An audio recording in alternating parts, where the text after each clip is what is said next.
मंगलमय मंगल करण वीतराग विज्ञान, नमो ताहि जाते भये अरहंतादि महा।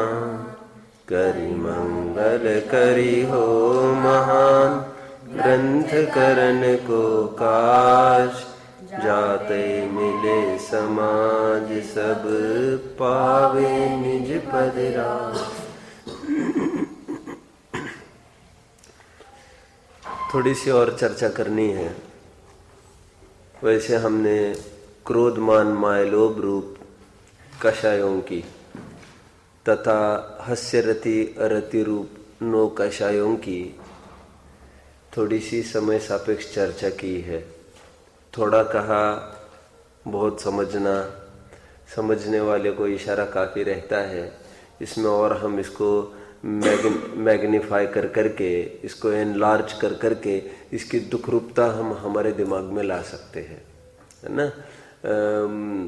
अब कितने ही एंगल से इसको विचार कर सकते हैं। फॉर वेरी शॉर्ट एग्जाम्पल, अब भी मुझे स्ट्राइक हुआ कि हम बच जा रहे होते हैं और कोई दूर से भी हमको हंसते देखता है, थोड़ा सा स्माइलिंग फेस भी हो उसका, तो हमको क्यों न जाने ऐसा मन में आने लगती है, ये क्यों हंस रहा होगा मेरी तरफ देखकर, दुर्भावना होगी क्या, उसका भी मन मलिन हो सकता है, होता है। मैं तो एक विद्वान यहाँ पर कुछ 10-12 जन को कुछ पढ़ा रहे थे। एक बार 1 साल पहले की बात है, 1 साल पहले के दिसंबर में विद्वान आए थे। तो प्रद्युम्न कुमार जी आए थे, आपको याद है, पिछले साल आपने, चिन्मय के पापा, मुजफ्फरनगर के। उनका प्रवचन नहीं हुआ था, प्रवचन हुआ नहीं था, लेकिन एक 3-4 दिन यही आकर रहे थे। मेरे चौके में भोजन वगैरह बनाते थे और वो ढंग से नहीं चल सकते थे। आपने कभी नहीं देखा उनको, ऐसे वो पैर थोड़े उनके विकलांग टाइप हो गए एक्सीडेंट से, उनके नहीं जानते आप लोग। तो आए थे वे पिछले ठंड में, 1 साल पहले की बात है। तो मैं वहाँ पर शायद आप ही लोगों की क्लास लेने के लिए निकल रहा था दोपहर के टाइम में। और दोपहर में किसकी क्लास लगती थी पिछले साल? आप ही की तो लगती थी, आपके और किसी की। तो फिर जिनकी भी क्लास होगी, पहली क्लास जिनकी होगी उनकी क्लास लेने के लिए मैं निकल रहा था। जितने में मैंने देखा दूर गेट की तरफ, परिक्रमा में से देखा गेट की तरफ, वो प्लेग्राउंड का गेट है ना, वहां पर 5-6 जनों को वे पढ़ा रहे थे। सब 5-6 क्यों, 12-13 जन थे। उनके लिए दिल्ली वगैरह से लोग आए थे। तो मैंने दूर से ही थोड़ा एकदम मुस्कुरा दिया। उनका ध्यान नहीं था यद्यपि मेरी तरफ, तो मैंने थोड़ा मुस्कुराया और फिर मैं ओरिजिनल मूड में अपने नीचे अपना गर्दन करके चलने लग गया। वो तो सहज दृष्टि का विषय बन गया, कौन बैठा है क्या, तो पढ़ा रहे हैं, मुस्कुराए नीचे चला मैं। तो उन्होंने मुझे शाम को ये पूछा कि आप हमारी तरफ देखकर हंस रहे थे, आप उस समय में क्या विचार कर रहे थे? समझ रहे आप लोग? तो मैंने उनको ये कहा, मैं तो ये सोचकर मुस्कुरा रहा था कि कितने योग्य जीव है और कितने समय का सदुपयोग करते हैं तत्वज्ञान की चर्चा वार्ता में अपने समय को लगा रहे हैं। अच्छा बोले, ठीक है। मतलब एक आध ये भी कुछ अन्यथा विचार करके भी कुछ सोच सकता था। आप सब समझ रहे मेरी बात को? और एक घटना मैं सुनाता हूं आपको। एक नर्तकी को, जो अर्जुन को उलझाने आई थी, उसको भेजा गया था अर्जुन को उलझाने के लिए। वो नर्तकी ने सामान्य वो उसको रिझाने का प्रयास कर रही थी और नाचे जा रही थी बराबर। मैंने आपको नहीं बताया कभी। एक नर्तिका अर्जुन को रिझाने के लिए भेजी गई थी, तो नाची जा रही थी वो। पूरे कोर्ट में, और वहां पर सभी बड़े बुजुर्ग भी बैठे थे, सभी पांचों पांडव बैठे थे आदि आदि, लेकिन उसका टारगेट अर्जुन था। तो वो देख रही थी अर्जुन टस से मस नहीं हो रहा है, कोई एक्सप्रेशंस उसके फेस पर है ही नहीं, और बहुत अंत में सामान्य सा मुस्कुरा दिया था उसने। तो उसने नाच बंद कर दिया था फिर, और नाच बंद करते उसको मौन स्वीकृति जानकर, उसको हरी झंडी जानकर वो सीधे उसके शयन कक्ष पहुंच गई थी अर्जुन के पहले। तो अर्जुन एकदम हक्का बक्का रह गया उसको देखकर, ये यहां पर, ये कौन है, ये यहां पर कैसे? तो फिर वो नर्तिका इतनी बोली कि क्यों चिल्लाते हो? तो बोली यहां पर कैसे आई बिना अनुमति के, मेरे कक्ष में कैसे कोई महिला? तो फिर उसने कहा कि वहां पर इशारा तो किया था मेरे को। इशारा किया था मतलब क्या किया था? हंसा था ना तुम वहां पर। तो अर्जुन को स्पष्टीकरण देना पड़ा उसका। तो फिर अर्जुन ने ये कहा, अच्छा उस हंसी की बात कर रही हो तुम, वो तो मैं इसलिए हंस रहा था सोच सोच के कि एकदम अचानक मुझे ये लगा कि मुझे एक ऋषि ने कोई आशीर्वाद दिया था, ये मुझे याद आया कि जो सबसे सुंदर महिला होगी उसी के कोख से तुम आगामी भव में जन्मोगे। तो मैंने जाने क्यों ऐसा सोच रहा था, तुम मेरी मां बनोगे अगले भव में, तो तुम सुंदर हो तो तुम्हारे कोख से जन्मूंगा। अभी वहां पर विकार खड़ा नहीं रह पाया, क्योंकि जब जहां पर माँ बेटे का संबंध स्थापित हुआ वहां पर विकार कैसा? आप सब समझ रहे बात को? मुझे तो एक बात कहनी थी, उसको मौन इशारा कैसे समझा फिर वो लड़की ने? आप समझे? तो मुस्कुराना उसका ठीक नहीं रहा ना वहां पर अटेम्प्ट। और कोई कुछ भी, जैसा मैंने भी मेरा कहा, तो वो ठीक नहीं रहा ना वो अटेम्प्ट। आप सब समझ रहे मेरी बात को? किसी को भी कुछ भी भ्रम हो ऐसा हम क्यों करें? सीधी बात है। मैं तो ये, और बीच में और एक बात कह दो अपने प्रकरण की तरफ बढ़ने के पहले। एक बहुत बड़े विद्वान है आज के, मेरी तरफ ही आप देखेंगे, यहां वहां नहीं देखेंगे। जब मैं कहता हूं तभी आप कुछ नोट करो, नहीं तो मेरी ही तरफ देखना और सीधा बैठना, बिल्कुल सीधा बैठना। और ऐसा ऐसे नीचे ही देखे बैठे कौन से गुमसुम से कौन से ध्यान कर रहे हैं, तो मुझे नहीं समझ में आ रहा है ना ये। और नोट जरूर करो आप, लेकिन वैसे नीचे देखने जैसे तो मैं कुछ पढ़ ही नहीं रहा हूं अभी। तो एक बहुत बड़े विद्वान है आज के, वे ऐसा बोल रहे थे कि युगल जी का ऐसा कहना था, बाबूजी का ये मान्यता थी कि विदेश में जाकर जो धर्म प्रचार प्रसार करते हैं वो बिल्कुल अनुचित है। गेटिंग? सब समझ रहे बात को? मैंने थोड़ा विषय कल उठाया था, आपके ज्ञान में है। विदेश गमन करता है, यहां पर एक विशेष प्रकरण लिया है। All the people thinking to going abroad, overseas, for education, for jobs, for entertainment की तो बात ही नहीं है, वो तो लोभ है ही। तो वो काय का लोभ है? वो धनार्जन का लोभ नहीं है, लेकिन धन देकर भी नेत्रेंद्रिय के विषय का लोभ संवरण नहीं कर पा रहा है। आप समझ रहे? वो तो और बड़ा लोभ है। विदेश गमन एक साइड सीनरी को देखने के रूप में भी विदेश गमन करना। अब समझ रहे? अरे तुम प्लेन में बैठे कि तुम्हारी चेकिंग चालू हो जाएगी। भाई साहब तुम प्लेन में बैठे, तुम you can't take anything from here. अब पानी की बोतल भी मुश्किल है आपको ले जाना। ऐसी बातें नहीं चलेगी। वो कहीं ना कहीं माताएं बहनें दो सेब रखी लेती है, तो उनको सेब भी सब, we will serve you all the things in the plane itself. तुम्हारे कोई चीज नहीं चाहिए, जितना कम से कम सामान। और वो पूरा कितना उसका चेकिंग होगा, कितने इंस्पेक्टर उसको चेक करते हैं, कुत्ते चेक करते हैं उसको, और मशीन्स होती है, कोई बम वम तो नहीं है। खाद्य सामग्री कुछ भी अलाउड नहीं। पीने की बोतल का पानी भी आपका हो वो तो चलेगा नहीं। और हो भी कदाचित कुछ आप दिखाए भी किसी की सिफारिश, तो वो पानी पहले 10 जन को पिलाया जाएगा, पहले तो आपको पिलाया जाएगा, क्योंकि जहर होगा तो तुम मर जाओ पहले। कुत्तों को पिलाया जाएगा, सबको पिलाया जाएगा, उसकी टेस्ट होगी, उसमें कोई ब्राउन शुगर ड्रग्स वगैरह तो नहीं है जो पानी से जाकर फिर वहां पर इवापोरेशन आदि के जरिए वहां पर पैदा कर सके। आप सब समझ रहे हैं मेरी बात को? तो प्लेन में बैठेगा कैसे भाई आदमी? और विदेश में क्यों जाएगा वो मरने के लिए? विदेश में क्यों जाएगा वो? कोई उसकी वहां पर वो ना आटा पीस सकता है, गवर्नमेंट का रूल है वहां पर, आपको आटा हम देंगे तुमको, गेहूं तो तुम रखने का सवाल ही नहीं है, आटा तुमको रेडीमेड लाना है, क्योंकि हम उसमें विटामिन प्रोटीन हम मिलाते हैं। खेल खत्म है, मर्यादा की तो कोई बात ही सवाल ही करना नहीं होता है।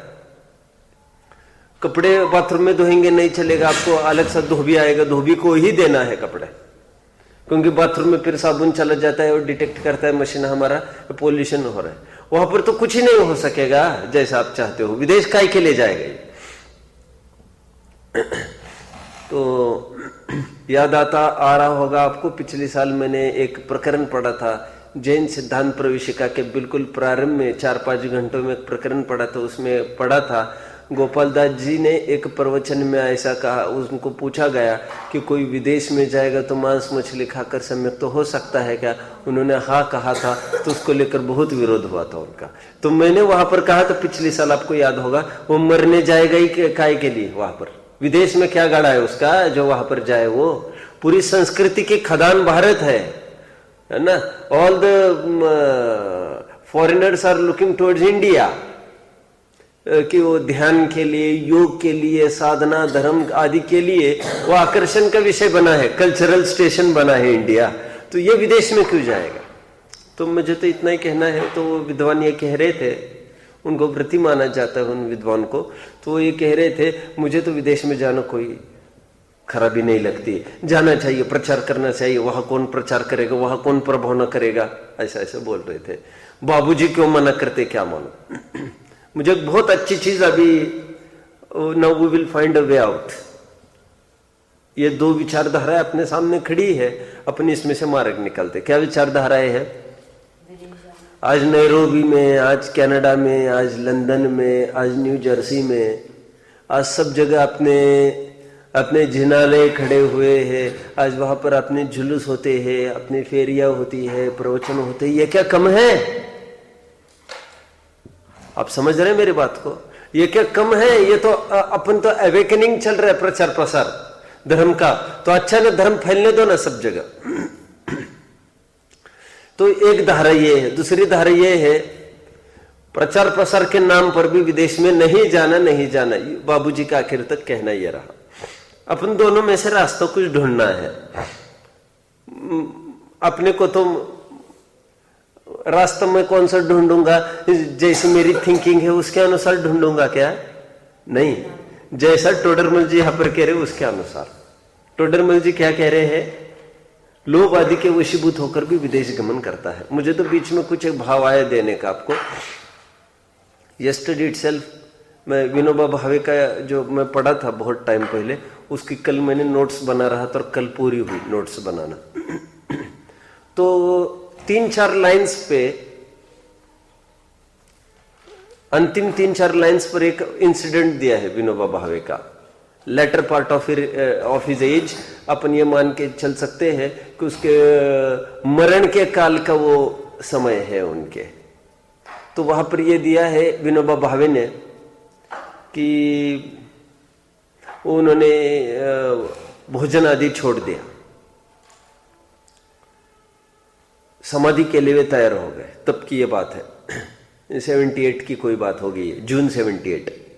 तो फिर इंस्पेक्टर का एक टीम आई पुलिस की, उन्होंने असंतोष व्यक्त किया और दंड के रूप में उन्होंने सभी कॉपी जो उनके पास थी वो सब छीन कर वे सब चले गए। जैसे वे जाने को हुए, विनोबा ने ऐसे लिखा है, आई क्लैप्ड, स्माइल्ड एंड शाउटेड जय जगत। एक प्रकार से उनको ये कहने के लिए भाई इससे मेरा कुछ नहीं बिगड़ता। तो उन्होंने आगे एक बात कही है कि इसको कोई reporters they didn't come ahead to publish the news. Only 2 to 3 newspapers were bold enough to publish the news, and all the rest newspaper owners, they didn't dare to pen down the incident because they may be thinking about their bread survival. Bread मतलब उनकी रोजी रोटी आजीविका की अपनी क्या होगी, अपना अखबार तो बंद नहीं होगा ये खबर छापने से, क्योंकि विनोबा के पक्ष में चली जाएगी यदि खबर, तो अपनी गवर्नमेंट अपने ऊपर एक्शन ले तो अपना अखबार बंद हो सकता है, तो मतलब अपनी रोजी रोटी बंद ना हो। तो मुझे तो कुछ बात कहनी है। विनोबा भावे ने बहुत सुंदर बात कही 2-3 लाइन में उसके आगे। वे कहते हैं, मैं ये मानता हूं अखबार कोई प्रचार प्रसार का कोई एक साधन है, लोग कहते हैं ऐसा नहीं है। बुद्ध महावीर के टाइम में कोई न्यूज़पेपर नहीं हुआ करते थे, वो तो जीवन है दैट स्पीक्स। हम जिह्वाओं से क्यों बोले, ये न्यूज़पेपर में क्या दम है प्रचार प्रसार करने की? दम तो जिनमें धमक हो, वो तो बिना प्रचार प्रसार, बिना न्यूज़पेपर आदि के भी वो सब भारतवर्ष उसमें डूब गया था उनकी महिमा में। आप समझ रहे मेरी बात को? मुझे तो ये कहना है, गुलाब में कोई सुगंध है तो उसको रोकने में कोई भी समर्थ नहीं है। कोई किसी को कहने की आवश्यकता नहीं है, भैया यह सुगंध है, सबको बोल देना।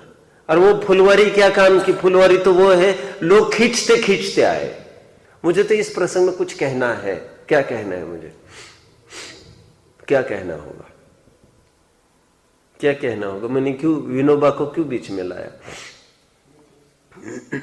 विदेश गमन। और आपने एक नोट किया होगा, बहुत साहित्यिकों ने एक कमेंट किया है जैनियों के ऊपर। जैनियों का प्रचार प्रसार कभी भी भारत के बाहर नहीं हो सका, और बौद्धों का इस मामले में सीलोन है, बर्मा है, बांग्लादेश है, चाइना है, नेपाल है, आदि कंट्रीज में, भूटान उटान भी होगा, मैं नहीं जानता। ऐसे कंट्रीज में बौद्धों का इतना प्रचार प्रसार हुआ, आज भी ईच एंड एवरी कॉर्नर में बुद्धिज्म फैला है। जैनिज्म को फैलने को अवसर नहीं मिला, क्योंकि ये जैनियों की कमी नहीं है, क्योंकि जैनियों ने अपने में ठाम विश्वास ये रखा कि यदि आचरण अच्छा है, सब ठीक है, तो हमको कहीं घूमने की आवश्यकता नहीं है, तो जैसे भी हो लोक परिणमन हुए बिना नहीं रह सकता। और फिर इसलिए अपने जैन मुनि हैं, वे बौद्ध भिक्षुवत विदेश में जा जाकर प्रचार प्रसार कदापि नहीं कर सकते, क्योंकि वे मानते हैं जहां पर हमारा स्वयं का पतन हो जाए वहां पर हम क्या प्रचार करेंगे, क्या प्रसार करेंगे?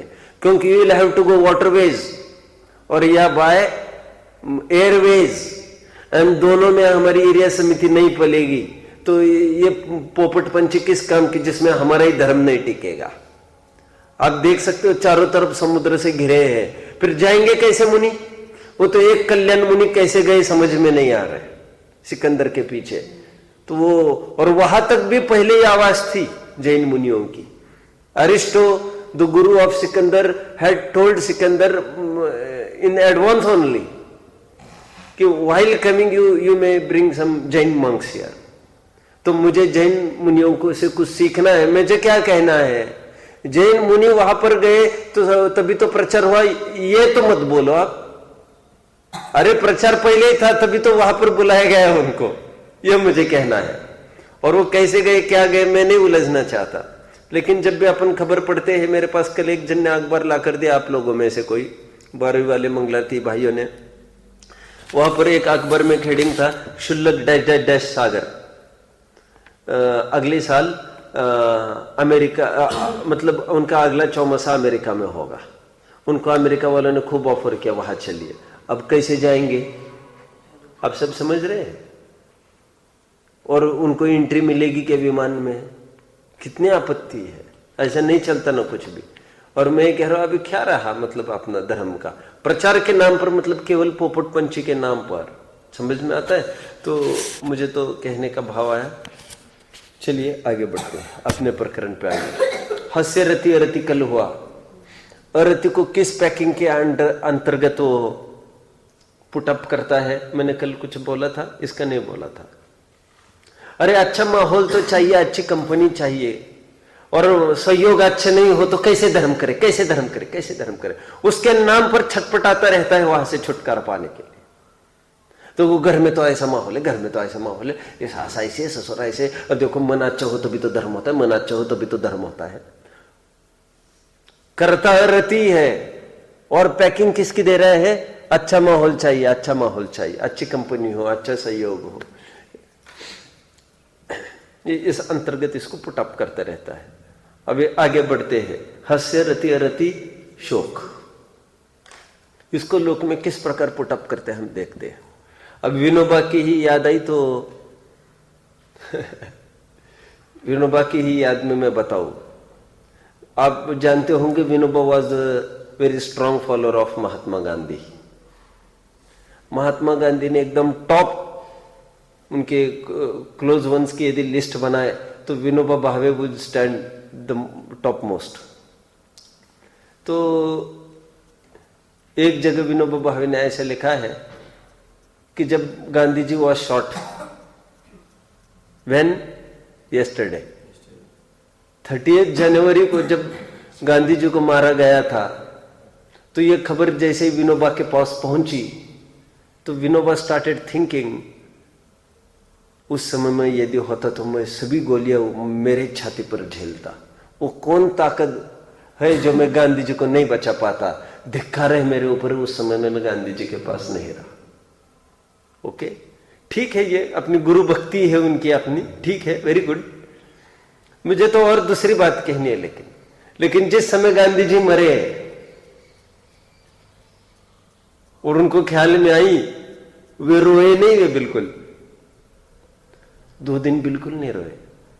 तो सब जगह बात फैल गई, भाई इनको तो कुछ नहीं लग रहा, कुछ नहीं लग रहा है, खास आदमी पास में रहे, कुछ नहीं लग रहा है। तो फिर कह रहे एकदम 3rd डे एकदम आई बर्स्ट आउट, एकदम बाहर निकला है सब और मैं रोने लग गया। फिर वो कहते thank God, God has given me a heart. क्या क्या लिखा है? आई thank God for he has given me a heart. Heart नहीं देता मैं तो मुझे रोना ही नहीं आता। फिर मुझे तो अभी कुछ कहना है इस प्रसंग में, कौन बोलेगा? मुझे क्या कहना है? बोलो, कुछ बोलो कोई। शोक को उपाधि रूप से किस प्रकार पुटअप करते हैं लोक में, ये मेरा प्रश्न है। मैं तो हिंट दी है कुछ, लोक में किस प्रकार इसको अच्छाई के रूप में पुटअप किया जाता है। बहुत पत्थर दिल वाला है, पत्थर भी पसीजता है, तेरे को कुछ नहीं लगता।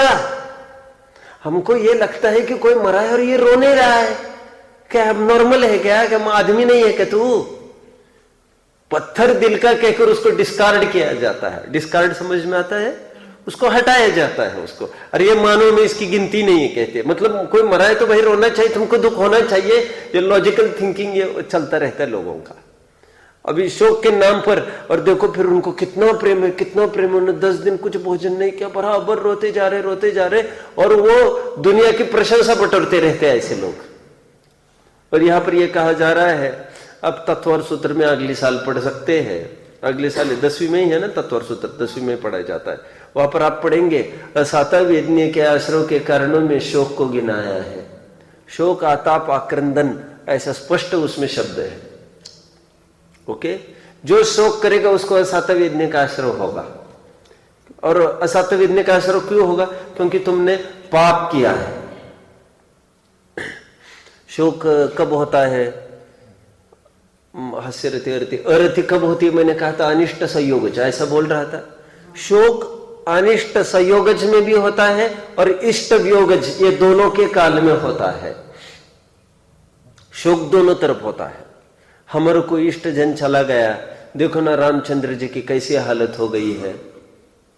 हे खग, हे पक्षियों, पेड़ पौधों को पूछ रहे हैं क्या तुमने मेरी सीता देखी? इतने शोक से विभल 6 महीना उनका कहीं मन नहीं लग रहा है सीता जाने के बाद। एक महापुरुष भी कितना शोक मग्न होता है, ये तो पहली स्ट्रोक की बात है। सेकंड स्ट्रोक में जब ये बहुत अच्छे से कहो सीता घर पर आकर फिर दीक्षा लेके चलने को हुई थी, तब अगेन बेहोश बन गए थे रामचंद्र जी। आप जानते हैं इस बात को? अब सब जानते हैं कि रामचंद्र जी बेहोश हो गए, वे बर्दाश्त नहीं कर सके सीता का वियोग। ये सब शोक के अंतर्गत ले सकते हैं। और तो और शोक के कारण लोग, बोलो कोई बोलो, पागल भी हो सकता है। अरति के कारण पागल तो नहीं होता, कम से कम हास्य के कारण होता होगा तो अपन नहीं जानते हैं। वो ज्यादा हंसते तो वैसे कहते पागल हो गए क्या, ज्यादा ख्याल में है आपके। और यहां पर तो जो बहुत शोकमग्न डिप्रेशन में होगा, मैंने ऐसे जनों को भी देखा है जिनके पति का वियोग हो जाता है, जिनका पति मर जाता है, उन पे ऐसा सदमा पहुंचता है, ऐसे डिप्रेशन में चले जाते हैं, वो एकदम डिप्रेशन में ही चले जाते हैं, पागल हो जाते, बहुत अच्छे से कहो तो।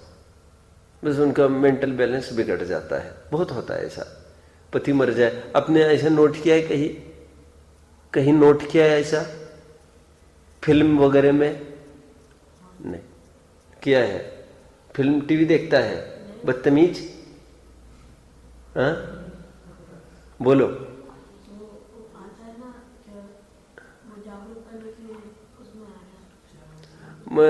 मैं तो आपको ये बताऊं, मौ में मेरा कार्यक्रम बना था, आज से 6-7 साल पहले बना होगा कार्यक्रम, और भी पहले 1 और साल और पहले बना होगा। 7 साल के इस तरफ तो बना ही नहीं। तब ये रविंद्र जी के मेरे आगे पीछे प्रवचन चलते थे वहां पर। मैंने पंचभाव लिया था और घरों घर भोजन चलता था मेरा। तो एक दिन एक जन क्या भोजन करने गया तो एक लेडी एकदम गुमसुम सी क्या है ये? तो फिर निकलते समय उन्होंने कहा पंडित जी जरा बैठेंगे। मैंने कहा नहीं बस निकलता हूँ, मेरी आदत में नहीं है। पहले तो जब भी भोजन करने जाता था घर घर, अभी तो वो भी बंद ही हो गया, अभी कहीं घर घर जाते ही नहीं हुए, एक ही जगह चौका चलता है तो बंद। तो फिर मैंने कहा कि मैं जाता हूँ, तो फिर उन्होंने कहा नहीं बैठो, थोड़ा थोड़ा कुछ शेयर करना है। मैंने कहा बोलो। नहीं बैठो। तो फिर बोले कि ये जो दूर बैठे हैं ना, एकदम कोई एक्सप्रेशन नहीं उनके चेहरे पर। लेडी थी, lady may be she of 50 years की होगी लगभग, ऐसा लग रहा है 50, राउंड अबाउट 50 होगी। अपन ये मान के चल सकते हैं कि नियर अबाउट मेरे माँ की उम्र की। ओके, तो एकदम जीरो मूड में बैठी थी, कोई एक्सप्रेशन नहीं, कोई मुस्कुराहट नहीं, कुछ नहीं, बस बैठी।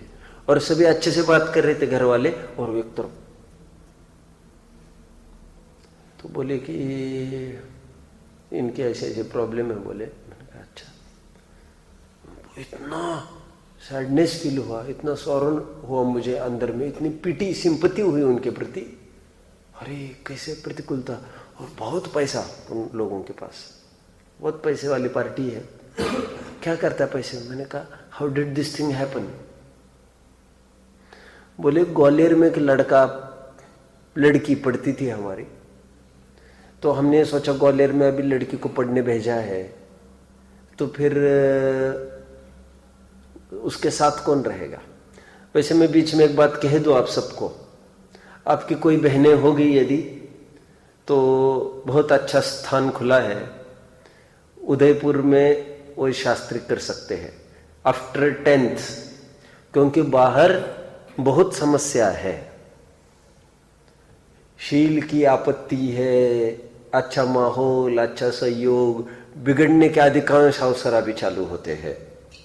और बाहर का तो ये सिचुएशन है, आज 80% यंगस्टर्स आज इंटरकास्ट और लो मैरिज में ही लगे हैं। बहुत तकलीफ की हालत फ्यूचर में आएगी। आप सरी के थोड़े बहुत सज्जन हैं, वही थोड़ी बहुत संस्कृति की मर्यादा की थोड़ी बहुत कुछ रक्षा कर पाए तो कर पाए, अदरवाइज बाकी जनों से तो इतनी उम्मीद है, वे तो भगवान के मुख को बोलो कालीमा पोत देंगे वे। और श्वेतंबर भाई तो आंगिया लगाते ही है, ओठों को लाल करते ही है।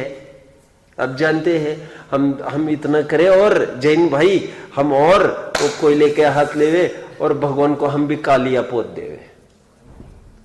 आप समझ रहे हैं मेरी बात को? तो ये तुम ही के आधार से ये कुछ संस्कृति परंपरा मर्यादा चली रहेगी।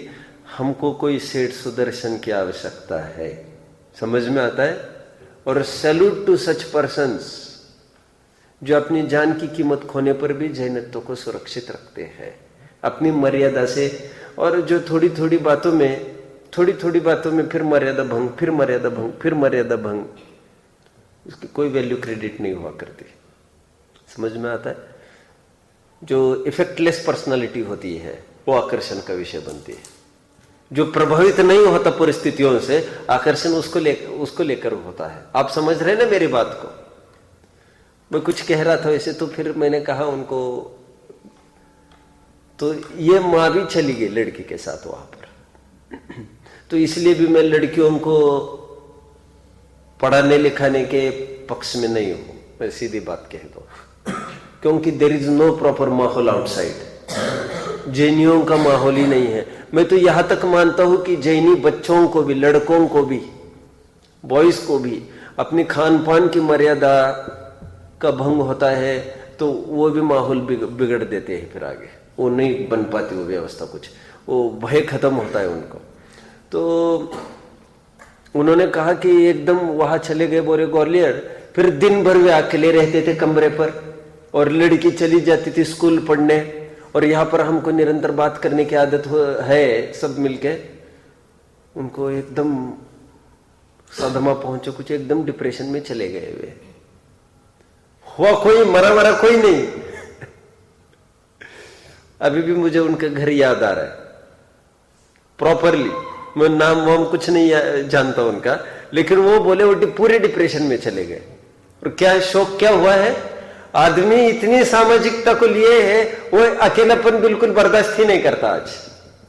उसको दो ही चाहिए। और हमारी धर्म और योग साधना के लिए दो से काम निकलता ही नहीं है। वहां पर निरंतर संबंध क्या है, बोलो? एकांत संवाद क्या है वो?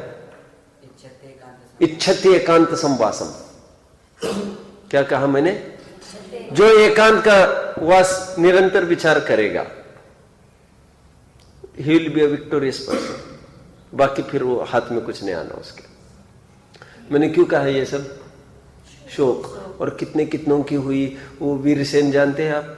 राजा वीरसेन, उसकी रानी को वो मधु राजा ने छीन लिया धोखाधड़ी से। नहीं जानते आप लोग? मधु राजा ने वीरसेन की रानी को छीन लिया धोखाधड़ी से, बड़ी कहानी है उसकी। वीरसेन पागल हो गया, शोक से पागल हो गया, और रास्ते पर भटकने लग गए बिना कपड़े के। ये शोक में ऐसी दशाएं होती है, इतनी दुखरूप दशा है। तो मुझे तो ये कहना है कि in any stage of your life, even if you lose a match, even if you lose कोई एग्जाम को, कोई भी जीवन में इतने सब एग्जाम्स चलते रहते हैं, जहां पर भी आप लूज होते हो, आप थोड़ा शौक करोगे तो जीवन की बाजी आप हार जाओगे। ऐसे लोग कुछ भी नहीं कर सकते। And the persons who get ready immediately for the next attempt without lingering and thinking more upon the past, कैसी क्या हुई, क्या बात हुई, छोड़ो यार उसको, चलो आगे, तो वे उनकी सफलता होती है। तो इस शौक के बारे में बहुत सारे और भी प्रथमान योग की स्ट्राइक हो सकती है। किसी का पति मारा, किसी का लड़का मारा, लड़का दीक्षा लेके चला गया, सुकुमाल सुकौशल की देखी थी आपने? ये सब शौक में कैसी दशा होती है। विवहल हो जाता है, बेहोश हो जाता है, मर जाता है, घात पात कर लेता है, उनके बिना मैं नहीं जीऊंगा। और यही तो होता है, ये तो शौक ही तो हुआ एक प्रकार से। क्या कि भाई आपके वे मर गए सुनकर ही मर गए। और बहुत केसेस होते हैं ऐसे, बहुत केसेस, समझ में आता? बहुत ऐसी केसेस होती है। अभी सुना था, विदेश में एक जन को एडमिट किया, तो उनकी पत्नी को इंडिया में इतना ही कहा कि आपके उनको मिस्टर को एडमिट किया गया है, वो डॉक्टर ने ऐसा बोला, कुछ कह नहीं सकते। अब ये तो फटाफट ऑन द स्पॉट मर गई। और वो तो बच गया आदमी। आप सब समझ रहे हैं, ये शोक की इतनी दुर्दशा है। इसलिए ये कहकर बुलाया जाता है घर पर, बहुत हालत खराब है ताऊ जी की, बहुत हालत खराब है दादाजी की, जाना है। तो उनको मरे कहे तो ये यही मर न जाए बीच में रास्ते में, इतनी आपत्ति है। और तो और किसी को कैंसर भी हो जाए, डॉक्टर सीधे मुख से ये नहीं कह सकते, well I would like to tell you that you have become a victim of cancer. ऐसे कोई नहीं बोलता। घर वालों को बुलाते हैं, उनको बताना नहीं, उनको कैंसर हुआ है। मतलब इतनी गुप्त रखी जाती है बात को, तो वो हाय खाकर, वो डर खाकर वो पहले ही ना मर जाए आदमी। वो तो भय में आएगा, खैर भय में आएगा, ये भय तो अभी अपन चल रहे हैं। लेकिन एक प्रकार से शौक भी होता है, फिर उसको फिर एकदम होप चली जाती है, रोग हो जाता है, एकदम होप चली जाती है, किसी में कोई उसको मजा ही नहीं आता। फिर वो ऐसा नहीं कि वैराग्य की तरफ बढ़ जाते, लेकिन बस अभी मेरे पति चले गए, जो भी थे चले गए, एक पॉजिटिव चांस और गोल्डन अपॉर्चुनिटी के रूप में नहीं देखता उसको। समझ में आता है। और सतियों की प्रथा होती थी, that was also part of शोक ओनली। समझ में आता है सबको। देखो हाँ हाँ हाँ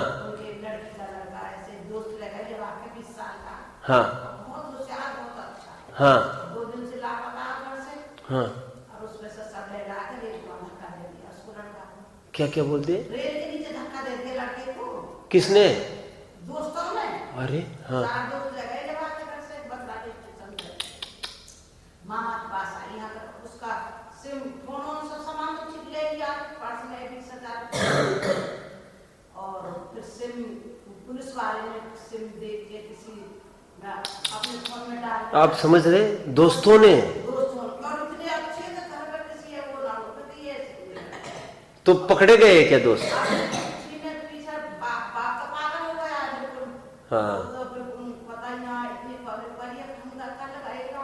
हाँ अच्छा। और किसी पुलिस करने से भी क्या फायदा है? दुश्मनाई बंधेगी, मोहल्ले की लड़की है, 2 लड़की और है उनके पास, ये लड़का डीपीएस में पढ़ा, बहुत होशियार है, सब बात खाना देखा है, सब लोग अब जो करे पुलिस केस करेगी तो फायदा क्या है? वो बुलावेगी पुलिस रोज, उसका कुछ नहीं मिला, एक पैर नहीं मिला, हाथ नहीं मिला। वो तो फोन में जो सिम डल रही जेवर की लड़के की, तो पुलिस ने फोन करा जेवर हमारे काम क्या है आपका, कौन है इसमें, ऐसे जमीना से पहले। चलो ठीक है, ठीक है। कितनी तकलीफ है। अभी देखो वो यहाँ पर विषय क्या है समझने लायक, वो तो पागल से हो रहे बोल रही है। अभी जो हुआ सो तो हो ही।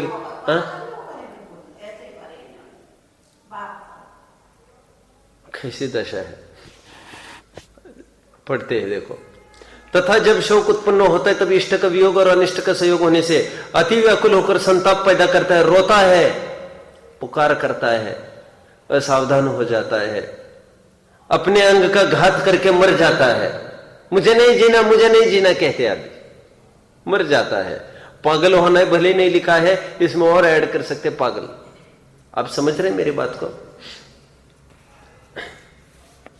अपने अंग का घात करके मर जाता है, कुछ सिद्धि नहीं है, तथापि स्वयं ही महादुखी होता है। समझ में आता है सबको? ये शोक का प्रकरण हुआ। आगे बढ़ते हैं। और एक बीच में एक बात कहता, अदरवाइज नहीं लेना कोई बात को। अभी जैसे ये मुद्दा है, अपन को पीछे मुड़ना पड़ता है, तो अपन पीछे नहीं मुड़े, क्योंकि जैसे एक लड़की है वहां पर उस पर दृष्टि जा सकती है। आप सब समझ रहे हैं मेरी बात को? और लड़की भी है, उसको बच्चों की तरफ दृष्टि जा सकती है। अपन को ऐसे देखने की आवश्यकता नहीं है बिल्कुल। अपन नीचे, सीधे नीचे ही देखे। जब खास तौर पर पता है कि अपोजिट जेंडर है, मैं जो जो कंडीशंस फॉलो करता हूं वो मैं बता रहा हूं आपको। देखो हम सब जगह जाते हैं, सब प्रवचनों में। मेरी तो आदत में ही नहीं है, लेडीज की तरफ मैं देखता ही नहीं हूं कभी। देखने का काम ही नहीं है अपना फालतू में। और विकार हुआ तो इतने अच्छा काम है अपना प्रवचन गद्दी का, यहां पर देखने का काम ही नहीं अपना। इसलिए अपनी हम मर्यादा ये है, पुरुष इन फ्रंट ऑफ पुरुष। समझ में? वो तो कल्पना बहन की तो मजबूरी है कि अब वो तो लड़कियां महिला रहती कितनी 2-3 तो क्या उनके सामने गद्दी कैसे लगाएंगे। लेकिन हमारी, और फिर तो एज का भी बहुत डिफरेंस है आप लोगों में, लेकिन अब मैं तो थोड़े कम एज का भी हूं, तो फिर बहुत ध्यान मुझे यह रखना पड़ता है कि मेरी दृष्टि इस तरफ न जाए। तो अपने एक लड़का भी और 100 लड़कियां भी है मान के चलो, तो मुझे लड़के की तरफ देखकर पढ़ाना चाहिए। आंखों में नजर ना भिड़े, इसका बहुत ध्यान हमको रखना है। समझ में? जैसे अभी एक एग्जाम्पल ही दिया, हमें पीछे मुड़ के देखने की आवश्यकता नहीं, हम आगे ही देखें। लड़की को चाहे वो यहाँ हुआ ऐसे भी नहीं देखे, वो क्या क्या बोल रहे, क्या यहाँ वहां क्या मतलब है। अब सीधा नीचे देखे, अपना नीचे, यहां वहां गर्दन तो हिलने का बिल्कुल काम नहीं, शील की मर्यादा भंग होती है। और नजर से नजर भिड़ी, समझ में आता है, तो फिर हमारा अनादि का संस्कार चालू हो जाता है। या आंखों का इतनी, कहना चाहिए आंखों की पवित्रता से पवित्रता ख्याल में आती है सामने वाले की, उसकी नजर का ही पूरा खेल होता है। जैसे मोक्ष मार्ग में दृष्टि का पूरा खेल है, दृष्टि समझ में आता है, सम्यक दृष्टि दर्शन, यहां पर भी पूरी नजर का ही खेल है इस मार्ग में। इसलिए हमारी दृष्टि निरंतर नीचे चाहिए, समझ में आता है।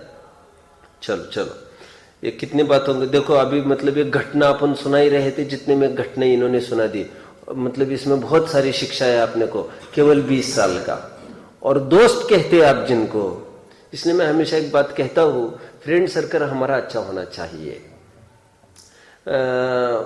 प्रधानता हमारी जाति का ही हो, प्रधानता, और उससे भी प्रायर में एक बात कहूं, नैतिकता उसमें होना चाहिए। जैनी हो और अनैतिक हो ये हमको बिल्कुल बर्दाश्त नहीं है। नॉन जैन हो और नैतिक हो ठीक है, हम बर्दाश्त कर लेंगे। आप समझ रहे हैं? मैं कोई जात पात का ऐसा भेद नहीं कर सकते हम। नैतिकता में हमारी बहुत बात आगे बढ़ेगी, समझ में आता है। और ध्यान रखना, बेंच पार्टनर भी बना रहे हो, जिन पर कुछ इल्जाम भी लगाए, केस भी चढ़ा ही है अभी, उनके अभी ठीक भी नहीं हुआ है वो केस कुछ, तो इतने मात्र में आधी इज्जत तो उसकी चली जाती है। तो वो भी नहीं हम बर्दाश्त कर सकते, उतना भी सहयोग। वो निर्दोष तो उसकी सिद्ध हो तो फिर बाद में विचारा जाएगा जो भी हो, क्योंकि आप न चाहते हुए भी आपको धीरे धीरे, मैं हमेशा कहता हूं ना, आपको धीरे धीरे वो दुर्गुण आप में आते जाएंगे। अहमद नाम के एक दोस्त के संगति से गांधी जी के जीवन में कितना असर हो गया, नॉनवेज खाने लग गए। कितना और क्या चाहते हो तुम गांधी जी जैसा आदमी, लड़के थे खैर, तब मांस खिला दिया अहमद ने, वेश्या के पास ले जाकर छोड़ दिया, और क्या चाहते तुम लोग। ये सब संगति का असर ऐसा होता है। कोई जैनी लोग भी बहुत अच्छे होते हैं, ऐसा नहीं होता है, समझ में आता है। जैनी मतलब आप लोग सब जैनी तो हो, तो सभी बच्चों को ये अच्छे होते हैं ऐसा नहीं। किसी का आदत ही गंदी गाली देने की होती है, वो तो आमतौर पर गंदी गाली दे देता है, आमतौर पर ही, बोली भाषा में ही। तो आपको तो उससे बात करोगे, आपको पहली बार कैसी गाली देता, कैसी गाली, ये तुम आज बोल रहे हो बेटा, तुम 10 दिन उनके साथ उठोगे बैठोगे, वो तुम ऐसा नहीं बोलोगे, फिर तुम भी फिर वो ऐसा बोलने लग जाओगे, गाली। होता है ऐसा, 100% ऐसा ही है जैसा मैं कह रहा हूं। तो गाली गलौज है, गंदी बातें करते हैं, समझ में आता है। बहुत जन होते हैं और कुछ नहीं, चालू की खाना, सुपारी देखो ऐसे खाते। और मेरे को तो इतनी एलर्जी है ऐसी बातों की। अब वो तो एक बीज है, काय का बीज है ये। अब मैं तो ये कह रहा हूं, बोतल भी जो ऐसे पी पी कर चलते हैं ना, वो तो एक बीज है। वो ऐसा पानी भी पीना आगम के विरुद्ध है। अभी तुम लोगों की मजबूरी फंस गई, बोतल लेके जाना पड़ता है, समझ में आया। लेकिन बोतल से वो ऐसा ऐसा घूम घूम के पीना, जैसे शराब पी रहा है, तो बहुत जल्दी तुमको वो भी व्यसन हो जाएगा। देख लेना, पक्की नक्की बात है। जो कागज की, क्या कहते हैं, कागज का रोल बनाकर थोड़ा मजाक करता है, वो तो पिएगा बीड़ी एक दिन, और नहीं पिएगा तो अभी तो पी रहा है, समझ में। वो तो डायरेक्ट नहीं लगा रहा है मुंह को, समझ में आता है। हर मामले में लगा लेना। मैंने तो बोतल का एक सामान्य उदाहरण दिया है। पानी पीने में भी बहुत विवेक चाहिए, सब बातें हैं इसमें, समझ में आता है। चलो, तो आप फ्रेंड सर्कल कैसे बनाए, ये भी शिक्षा समझ में आती है। क्या हुआ होगा उनकी अंदरूनी बात वे ही जाने, लेकिन दोस्तों ने धक्का देकर मार डाला। देखो चलो आगे बढ़ते। हस्य रति रति भय शोक, भय भय की चर्चा चलेगी। अब भय भी ऐसी चीज है, भयभीत होता है तो दुखी होता है जी। और जब भयभीत होता है किसी से, भयभीत होता है तो कितना दुखी होता है, कितना दुखी होता है। बहुत जन, मैंने तो इतनी यहां तक नोट किया आपके मंगलायतन में कि जो मेरे प्रति डरने लग गए। और डरने क्यों लग गए होंगे वैसे? कानू तेरे को मेरे से डर लगता है थोड़ा? उस दिन खूब तेरी नानी के सामने धुनाई की तो तुम्हें अंदर से ऐसा लगा कुछ, अरे यार हमारे आज उड़ा दी इन्होंने? हाँ नहीं, ऐसा लगा तुम्हें? बोल तो। हाँ नहीं नहीं तो इस हाँ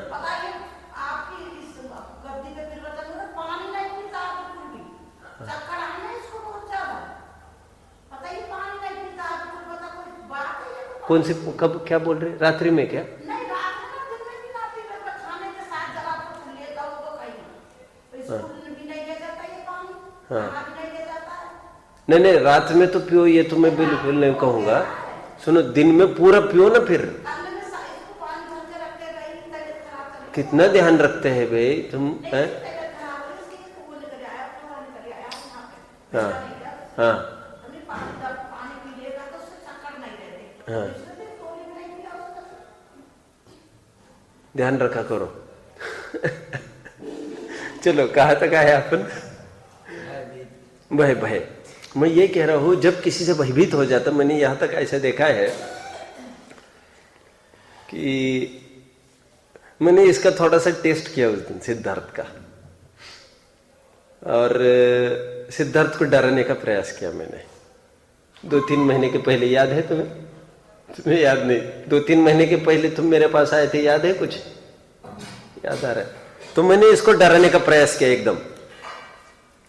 तो मैंने इसको डरा कर, मैं फेस रीडिंग तो सब करता ही हूं बराबर, और वो क्या बोलता है इसकी तरफ मेरा ध्यान नहीं रहता है।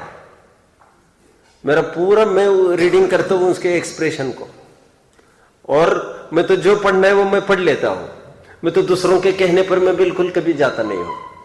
अब मैंने इसको बिठाया नीचे, मैंने क्या बात है, एकदम रूडली मैंने इसको बोला, क्या बात है, तुम गंदे काम करता है? तो एकदम में बहुत हंसने लग गए खिलखिलाते हुए। अरे पंडित जी मैं कुछ करता ही नहीं, तो मुझे तकलीफ होगी, मुझे भी तकलीफ होगी। तो मुझे ये कहना है, वो इनोसेंस बोलने लग जाता है। और समझे, कहावत है एक मराठी में, कर नाही त्याला डर कशाला। क्या बोला? कुछ समझ रहे आप लोग? हाँ, कुछ किया ही नहीं तो डरना क्यों? अब ये भयभीत वाले जो जीव है वो इतना भयभीत होता है। तो मैं तो आपको एक उदाहरण दे रहा हूं।